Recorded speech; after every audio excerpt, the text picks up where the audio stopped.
Hello, everyone. Uh, Today, we've got our notes on our Unit 5 percent composition, right? Excuse me. So, obviously, I'm going to walk through these with you and discuss and show you the math of it or whatever. And I'm also going to try to give you kind of a bit of background on just the concept of this. So, percent composition is it says here for you the definition: the mass of each element in a compound compared to the entire mass of the compound and multiplied times 100. So uh, if you think about a percent, like think about a percentage for a grade, like you get a quiz or something. How is the percent calculated? Well, you would take the number you got correct and you divide it by the total, and then you multiply by 100 to turn into a percent, and that gives you your percent, right, for the grade. Okay, so if it was, out of 50 points and you got a 45, so 45 out of 50 times 100 to get a percent would give you 90%, would be the percentage grade, right? Okay, so, and that's percent of anything. You take the amount you have out of the total times 100, and that gives you a percentage of something out of a whole, right? Okay, so that's the same concept here, except we're talking about the percentages of the composition. Composition is what something is made up of. All right, so basically what we're trying to do is we're trying to break down compounds into the percent of each element that makes up that compound. Make sense, hopefully? All right, so we've got the formula here. The percentage of the individual element is calculated by taking the mass in grams of that element, divided by the total mass in grams of the compound, multiply by 100 to get a percent. Okay. So there are sort of generically three sort of categories of the types of these problems that you might see. So I'm going to do each type out here for you.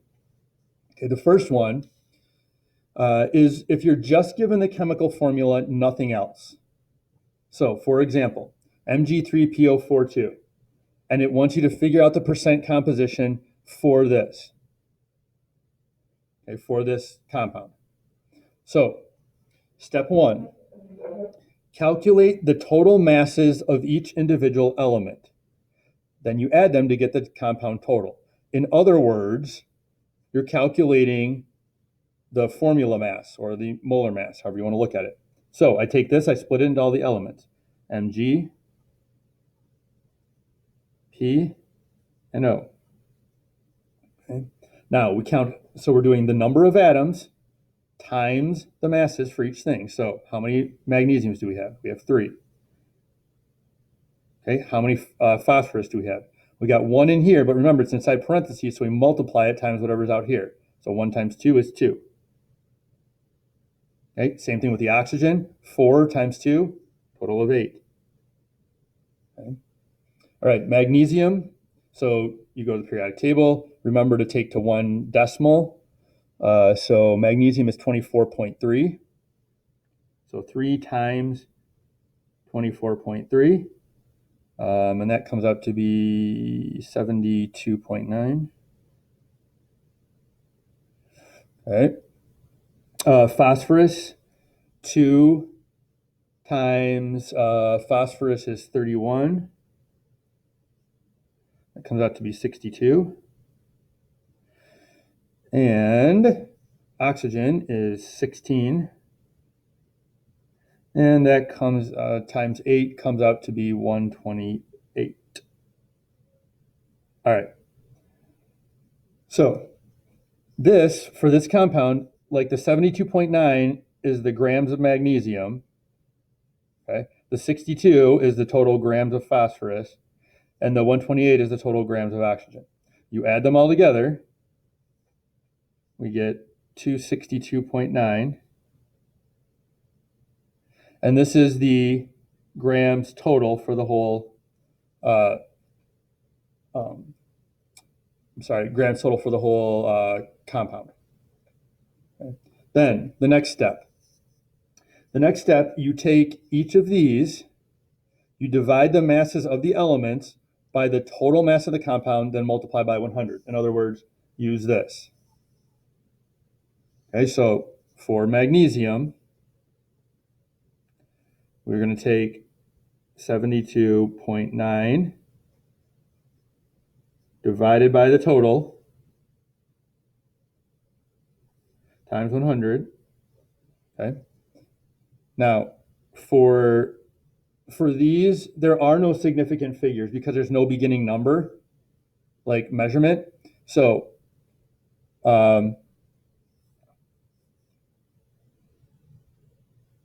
take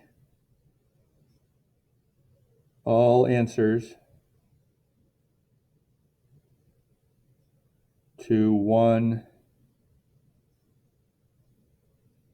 decimal place.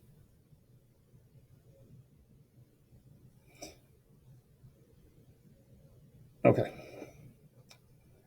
All right, so we do the math on this, we get 27.7%, and you need to label it percent what, because we've got different elements. So 27.7% magnesium. Okay, and then we're going to do this for the other two. So phosphorus, we do 62.0 divided by 262.9 times 100. This comes out to be 23.6% phosphorus. Okay, and the last one, oxygen, is going to be 128 divided by 262.9, and this is going to come out to be 48.7% oxygen. Now, if you add them all up, they should be close to 100. But if they don't exactly equal 100, don't worry about it. If it's just a couple of tenths off or something, that can be due to rounding. Okay, but it should be really close. Like it should be like 100% or like 100.1 or 99.9 or 99, like somewhere around in there. Okay. All right. Now, I need to see this work. Now, I know I told you guys on the conversions that you didn't have to show the formula mass stuff. For the for the percent composition problems like this, I want to see this. The reason is because you don't need just the total. You also need the total masses for these. So I want to see this work. I also want to see this set up, the work for these. Okay? Yeah, it takes a little bit to write out, but it keeps you organized and it has everything there. And I do give multiple points for the different parts of the work. Okay? All right. So that's the first type. Second style for percent composition, next page. In the second style, you would be given measured mass amounts like from a lab or from a problem or whatever, but you're given measured mass amounts. So for example, problem that says, what is the percent composition of a sample of a substance broken down into the following quantities? 0.09480 grams of carbon, 0.1264 grams of oxygen, and 0.0158 grams of hydrogen. All right, so it's giving us masses, right? Step 1, identify any missing components. So what do you need to have? Okay, well, we need the mass of each element, the total mass of each element, and the total mass of the compound. So I'm going to write that over here. Need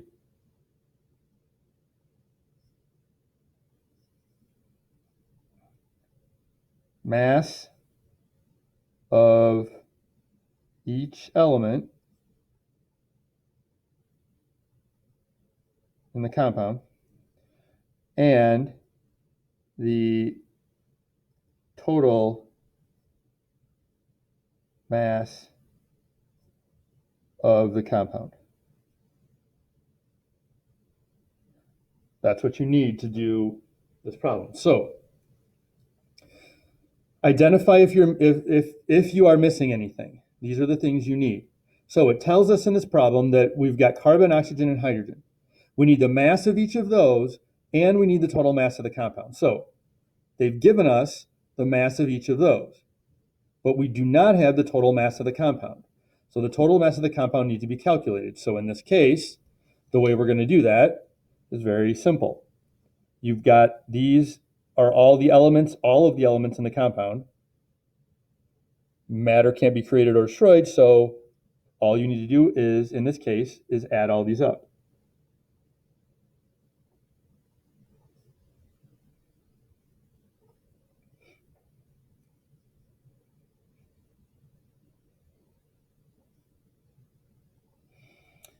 And, oh, I didn't put the 0 in front of that. It's weird. 0.0158. Okay. You add them all up, we get 0.2370 grams total. All right. So now we have the grams of each element and the total grams of the compound. Now, what happens if you have a problem where it tells you, say it tells you have carbon, oxygen, and hydrogen in the compound, and it only gives you 2 of them, but it does give you the total mass of the compound. Okay, well then you need to figure out the element that's missing. So say it gave you mass of carbon, mass of oxygen, but not mass of hydrogen, but it gave you the total. Well, then you would take the total, you would subtract the other 2, and what's left over would be the mass of the hydrogen. Stuff like that. So you do have to kind of read it and analyze it to figure out what you need to either add or subtract to get if there's anything missing. Could potentially, maybe they give you everything. You don't have to calculate anything. It just depends. All right. So after we get this, then all we're doing is the exact same thing we were doing over here. Mass in grams of each element divided by the total mass of compound times 100. Okay, so for carbon, 0.09480 divided by the total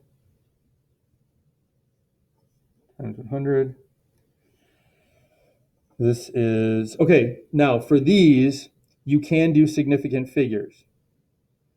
I would just use the beginning numbers and count how many there are. So like here, there's 4. So I would do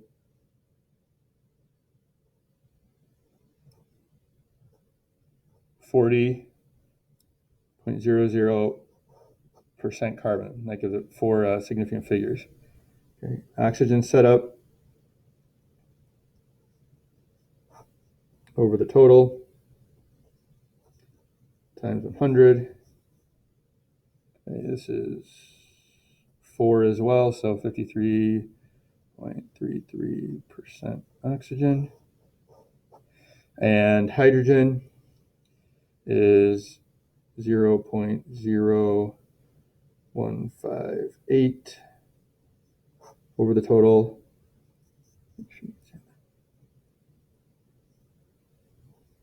times 100. And this has 3 significant figures. So it's, and there we go. Okay. Okay, so this is the percent composition. Now, the third quote unquote style is actually where you're given the percent composition and the total mass, and it wants you to find the masses of each element. So, for example, a compound's percent composition is 13% carbon, 2.2% hydrogen, and 84.8% fluorine. So they're giving you this. The total mass of the compound is 0.562 grams. What is the mass of each element? So there's a couple of ways you can do that. You can actually still use like this equation here and plug stuff in and then move stuff around. In the past, I've done that way, and then I've talked to students, and a lot of students told me they felt this way is easier, that they've done stuff like this in math. So I show this way. You can actually do it either way, but this is the way that I show. So Set up a ratio equality by putting the percent of the element that you're given over 100%, because that's the total percentage, and setting it equal to X. X stands for the grams of the element you're looking for over the total grams of the compound. Then solve for X. Repeat it for each element. Okay, so this equation. So let's do carbon. Excuse me. So carbon, the percent of the carbon, so 13.0, over 100% equals X over the total mass of the compound. So the total mass of the compound, they told us, is this, 0.562. Okay. Now, we solve this for X. Okay.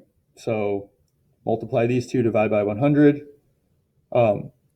We get X in this case is, okay, now significant figures, we would use the percent and the total mass, and whichever is smaller.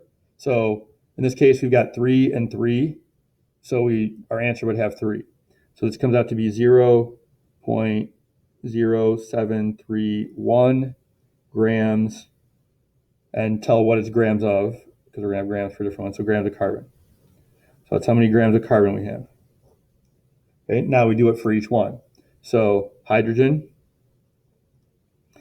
and here's the nice thing. Once you get this set up, the only thing that's going to change, because it's always over 100 and it's always X over the total mass, and the total mass doesn't change. The only thing that's changing is the percent of the element. So hydrogen, 2.20 over 100. You can just recopy what you had there, 0.562. Do the math. This comes out to be significant figures, 3 and 3, so 3 here, so it's 0.0124, and this is grams of hydrogen. Okay, now we're going to do it again and do it for fluorine. So fluorine, same type of deal. Fluorine's 84.8 over 100 equals X over 0.562, and we get 0 significant figures, 3 and 3, so 0.477 grams of fluorine. And that's your answer for those. Okay. All right. So you're just going to have a worksheet to practice some of the different parts of this. Again, as usual, guys, if you get stuck on anything or confused, please remind, text me, message me, whatever. Get help. Don't stay confused over the entire weekend or whenever you're doing this. Okay. All right.